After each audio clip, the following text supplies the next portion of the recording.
अस्सलाम वालेकुम नाज़रीन, ईदी टुकु विजरा हाजिर हूँ। बाहर बारिश हो रही है। आज हम बनाएंगे पकोड़े।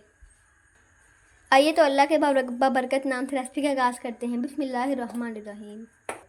ये मैंने हाफ़ के जी आलू ले लिए हैं। अब हम इसमें 2 प्याज ऐड करेंगे। अब 1 प्लेट पालक, 1 टेबल स्पून साल्ट ऐड करें। अब हम 1.5 टेबल स्पून मिर्ची डालेंगे। 1 टेबल स्पून धनिया ऐड करें। अब हम बेसन को स्ट्रेन कर लेते हैं। अब आप इसे स्ट्रेन कर लें।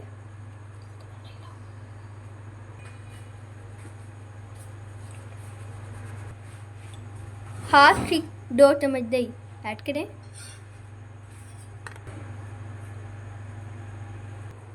Now mix well. अच्छी तरह कुछ मिक्स हो चुके हैं और ऑयल भी गर्म हो चुका है। तो आइए अब पकौड़े बनाते हैं। बिस्मिल्लाहिर्रहमानिर्रहीम।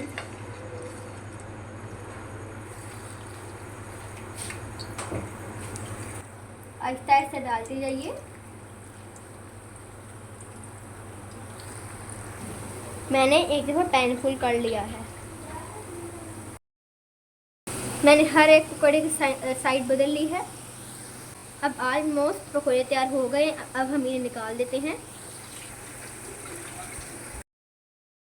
जो मेरे चैनल पे नए हैं वो मेरी रेसिपीज़ को लाइक, सब्सक्राइब और शेयर ज़रूर करें और बेल आइकन का बटन ज़रूर प्रेस करें। अब हम अपने पकौड़ों को निकाल लेंगे। अब आप दूसरे मटेरियल को भी फ्राई कर लें। जो मैंने आपको ख़ास टिप बताई थी वो ज़रूर याद रखिएगा। 2 से 4 चम्मच दही के ज़रूर ऐड करें। इससे आपके पकोड़े क्रिस्पी और मज़ेदार बनेंगे। अब हर पकोड़े की साइड आराम से चेंज कर लें। अब इन्हें हल्का हल्का प्रेस कर लें। पकोड़े ऑलमोस्ट कुक हो चुके हैं। आइए अब मैं आपको पकोड़ों की फाइनल लुक दिखाता हूँ। बहुत मज़ेदार हमारे खुशबू वाले पकोड़े तैयार हो गए हैं।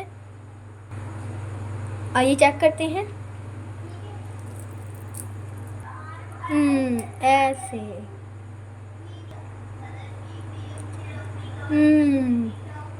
बहुत मज़े के हमारे पकोड़े तैयार हो गए हैं। खुश रहिए और खुशियाँ बांटें। अब एक नई रेसिपी के साथ मिलेंगे। अल्लाह हाफिज़।